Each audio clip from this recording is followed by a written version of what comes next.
নমস্কার বন্ধুরা, সুপ্রভাত। কেমন আছো তোমরা সবাই? আশা করছি তোমরা সবাই খুব ভালো আছো আর আমিও খুব ভালো আছি।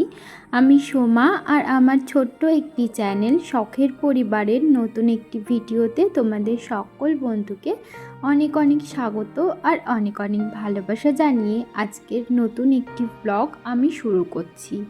আজকের বারটি হলো বৃহস্পতিবার, অনেকটাই ব্যস্ততম দিন। তো সেই কারণে সকাল থেকে না আজকে ক্যামেরাটা অন করার আমি একদমই সুযোগ পাইনি। আর এখন ঘড়ির কাঁটায় ওই 12টা মতো বাজে, আর আজকের ব্লগটা আমি এখন থেকেই শুরু করলাম। সকালের দিকটায় না হালকা হালকা একটু রোদ বেরিয়েছিল, তাই কালকের কিছু জামা কাপড় ছিল যেগুলো পুরোপুরি শুকিয়েছিল না, তো সেই জামা কাপড়গুলোই না একটু দিয়ে দিয়েছিলাম বারান্দায়, যাতে হালকা হালকা একটু গরম হয়।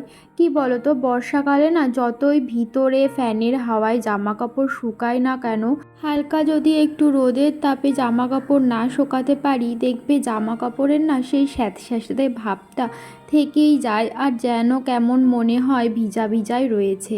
তো যাই হোক, যেটুকি যা রোদ উঠেছিল তো সেটুকুতে না জামা কাপড়গুলো বেশ ভালো মতোই শুকিয়ে গেছিলো। তো বাইরে হালকা হালকা বৃষ্টি পড়ছিল, তাই বারান্দার থেকে জামা কাপড়গুলো তুলে আনলাম। বাইরের জামা কাপড়গুলো তুলে এনে চলে এসেছিলাম রান্নাঘরে। আজকে না আমার 12টা বেজে গেছে, তবুও আমার সংসারের কোনো কাজই হয়নি। ওই যে বললাম আজকে বৃহস্পতিবার, আর বৃহস্পতিবার দিন যেহেতু পুজোর ঘরে অনেকটাই সময় লাগে, তো সেই কারণে সংসারের এই সমস্ত কাজগুলো করতে না একটু দেরি হয়ে যায়। তার মধ্যে আবার ছেলেকে স্কুল থেকে নিয়ে আসা, দিয়ে আসা, এগুলোও সমস্তটা যেহেতু করতে হয়, তো সেই কারণে পুজো দিতে দিতেই না 11টা বেজে গেছিলো। তো সেই কারণে পুজো দিয়েই চলে গেছিলাম ছেলেকে স্কুল থেকে আনতে। ওকে স্কুল থেকে বাড়িতে এনে ওকে ফ্রেশ করালাম, তারপর ওকে না স্নানটাও আজকে তাড়াতাড়ি করিয়ে দিয়েছি। তারপরে আমি এসেছি রান্নাঘর পরিষ্কার করতে। রান্নাঘর পরিষ্কার করে গ্যাস মুছে কিছু বাসন ছিল, কিছু না বেশ অনেকটাই মতো বাসন ছিল, সেগুলো সমস্তটা মাজলাম। মেজে এই জলের বোতলগুলো খালি ছিল, তো সেই জলের বোতলগুলোতে জল ভরে রাখলাম। তার কারণ এখন ভাত খাবো। সকাল থেকে এখনো পর্যন্ত আমি ভাত খাইনি, আর এখন ঘড়িতে প্রায় 12:30 পৌনে 1টা মতো বেজেই গেছে। আজকে আমাদের রান্না হয়েছিল কাতলা মাছের ঝোল আলু দিয়ে আর ভাত। তারপরে আমি আর ছেলে দুজন মিলে ভাত খেয়ে দুপুরবেলা একটু শুয়েছিলাম। মাঝে অনেকটা টাইম বাদে তোমাদের সামনাসামনি এলাম। আর এখন ঘড়ির কাঁটায় ওই 5:30 মতো বাজে। এখন উঠলাম, আর শুয়ে থাকতে না ভালো লাগে না। আর এখন যেহেতু বর্ষাকাল, তো এত বোরিং লাগে না, কি বলবো। আগে তো বিকেলবেলা করে একটু বাইরে বেরাতাম, সবাই বাইরে আসতো, সবার সাথে একটু গল্প করলেও না মনটা হালকা হয়। আর এখন তো সারা দিন ঘরের মধ্যে থাকতে হয় একা একা। আমি আর ছেলে দুজন মিলেই থাকি। আমার ছেলেটাও অনেকটাই বোর হচ্ছে, যেটা ওকে আমি দেখেই বুঝতে পারছি। আগে তো বিকেলবেলা করে একটু বাইরে বেরাতো, আরও ওর বয়সী অনেক বাচ্চা আসতো, ওদের সাথে একটু খেলাধুলা করতো। এখন তো ওটাও হচ্ছে না। বাইরে যেহেতু এখন কেউই বেরায় না, তার কারণ তোমাদের তো দেখিয়েইছি আমাদের বর্ষাকালে বাড়ির সামনে কেমন কাদা জমে। তো সেই কারণে বাইরে একদমই বেরানো যায় না বর্ষাকালটায়, এইভাবেই ঘরের মধ্যে থাকতে হয়। আর বর্ষাকালটা কাটলেই না এবার বাঁচি। আর এইবার বর্ষাকালটাই যেন একটানা বৃষ্টি হয়েই যাচ্ছে। এইবারটা বর্ষাকাল মনেই হচ্ছে যে হ্যাঁ বর্ষাকাল। অন্যান্য বা তাও কয়েকদিন মাঝে রোদ বেরায়, কিন্তু এইবার কোনো দিনই রোদ বেরাচ্ছে না, একদম বর্ষাকাল তো বর্ষাকালই।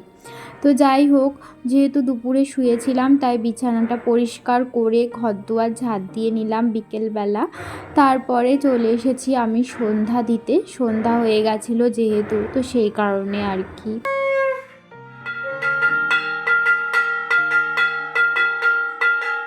এখন আমি দুপুরবেলা ভয়েস ওভার দিচ্ছি, তো তোমরা হয়তো আশেপাশে একটু আওয়াজ পেতে পারো। আসলে আমাদের বাড়ির এপাশে না শুধু কারখানা ভর্তি, তো কারখানায় মাঝে মাঝেই নানান রকমের আওয়াজ হয়, তো সেই কারখানার থেকেই আওয়াজ আসছে। তোমরা একটু মানিয়ে নিয়ে আমার ভিডিওটা দেখে নিও। তো যাই হোক, ওদিকে কিন্তু আমার পুজো করা হয়ে গেছে। তারপরে আমি চলে এসেছি রান্নাঘরে ছেলের খাবারটা রেডি করতে। এই যে আজকে সন্ধ্যাবেলায় ওকে দিয়েছিলাম দুধ আর কর্নফ্লেক্সটা। আর কর্নফ্লেক্সগুলো না হাত দিয়ে একটু ভেঙে ভেঙে দিই, কারণ কর্নফ্লেক্সগুলো গোটা গোটা দিলে না ওর একটু খেতে অসুবিধা হয়, তো সেই কারণে ওকে সন্ধ্যাবেলার খাবারটা খাইয়ে ওকে খানিকক্ষণ আমি একটু বই পড়াচ্ছিলাম। বই পড়িয়ে ওকে খাতায় লিখতে দিয়ে আমি চলে এসেছি রান্নাঘরে। আর রান্নাঘরে এসে একদিকে ভাত আর একদিকে বসিয়ে দিলাম ডাল সিদ্ধ। আর ঘড়িতে এখন ওই 7:30 মতো বাজে। আজকে রাত্রে সেরকম কিছু রান্না করব না। তো সকালবেলা তো তোমাদের দেখিয়েছিলাম মাছের ঝোল করেছিল, তো সেই মাছের ঝোল থেকেই 1 পিস মতো মাছ আছে আর 2-3টে আলু আছে, ওটা আমার হাজবেন্ডের হয়ে যাবে রাত্রে। আর কালকের কিছুটা মাংস রয়েছে, কালকে রাত্রে মাংস করা হয়েছিল, তো সেই মাংসটা বলেছেন আমার শ্বশুরমশাই খাবেন। তো ওই মাংসটা আর মাছের ঝোলটা গরম করব। আর সকলের জন্য একটুখানি ডাল করছি আর করব একটু আলু ভাজা। তো ডালটা তো সেদ্ধ হয়েই গেছিলো। এখন ডালে পেঁয়াজ আর জিরে যেই ফোড়নটা আমি ভাজলাম সেটাই কিন্তু ডালের মধ্যে দিয়ে দিলাম। এখন ডালটা ফুটবে আর এদিকে ভাতটাও কিন্তু হয়ে গেছিলো, তাই ভাতটাও এখন আমি উপর দিয়ে দিচ্ছি। আর আমি কিন্তু ডাল এভাবেই বানাই। আর ওটা ছিল মুসুরির ডাল, তোমরা অবশ্য দেখে বুঝেই গেছো। এদিকে ভাতটা নামিয়ে আমি কিন্তু কড়াই বসিয়ে দিয়েছিলাম আর কড়াইয়ে তেল দিয়ে দিয়েছিলাম, তেলটাও গরম হয়ে গেছে। তারপরে আগে থেকে কুচিয়ে রাখা আলু আর পেঁয়াজ একসাথে দিয়ে দিলাম আর চিড়ে রাখা কাঁচা লঙ্কাও দিয়ে দিয়েছিলাম। তারপরে দিয়ে দিলাম নুন আর হলুদ। এখন আলুটা ভালো মতো ভেজে নেব। আলুটা আজকে শুধু আলু ভাজছি না, ওর মধ্যে পেঁয়াজ দিয়ে দিয়েছিলাম আর দিয়ে দিয়েছিলাম একটা ডিম ফাটিয়ে। আলুটা যখন পুরোপুরি সেদ্ধ হয়ে গেছিলো, মানে নামানোর আগে আমি ডিম দিয়ে দিয়েছিলাম। এখন ডিমটার সাথে আলুটা ভালো করে মিশিয়ে এখন আর একটু ভাজা ভাজা হলেই আমি কিন্তু নামিয়ে দেব। এইভাবে আলু ভাজা খেতে না বেশ ভালো লাগে। অনেক দিন বাদে আমি এইভাবে একটু আলু ভাজা করলাম। তো যাই হোক, ওদিকে রাতের রান্না আমার কমপ্লিট। ঘড়িতে এখন 8:30 মতো বাজে। ছেলে ওদিকে এখন ড্রয়িং করছে, ওর লেখা কমপ্লিট। তারপরে ও একটু প্রত্যেক দিন পড়া শেষে ওকে একটুখানি আঁকতে দিতে হবে। ও আঁকতে না খুব ভালোবাসে, তো এখনও আঁকতে তো শেখেনি। ওই আমি কিছু একটা এঁকে দিই, ও সেটাতেই কিন্তু বসে বসে রং করে।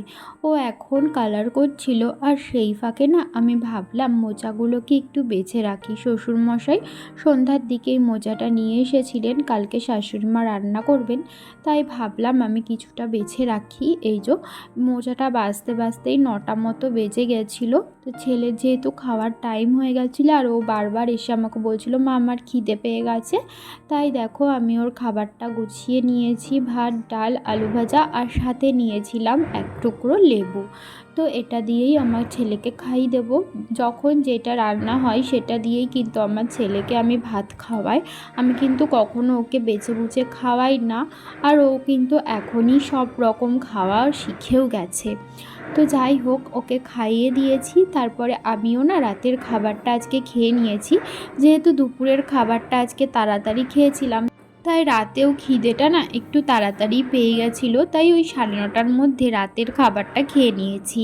তারপরে চলে এসেছি নিচে। আর আমার ছেলে রয়েছে উপরে ওর দাদু ঠাম্মার কাছে।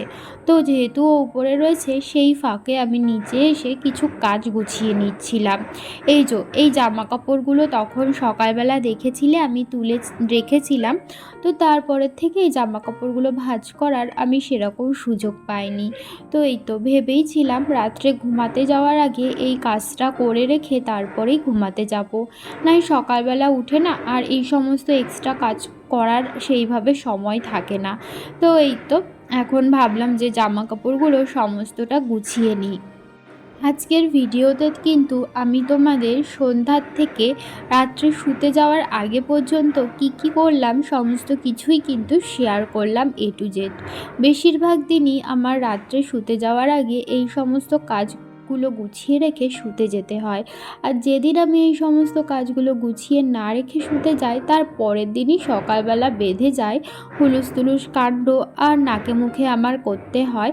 তো সেই কারণে রাতে ঘুমাতে যাওয়ার আগে এই সমস্ত কাজ গুছিয়ে রেখে শুতে গেলে সকালবেলা ঘুম থেকে উঠে কিন্তু অনেকটাই সুবিধা হয়।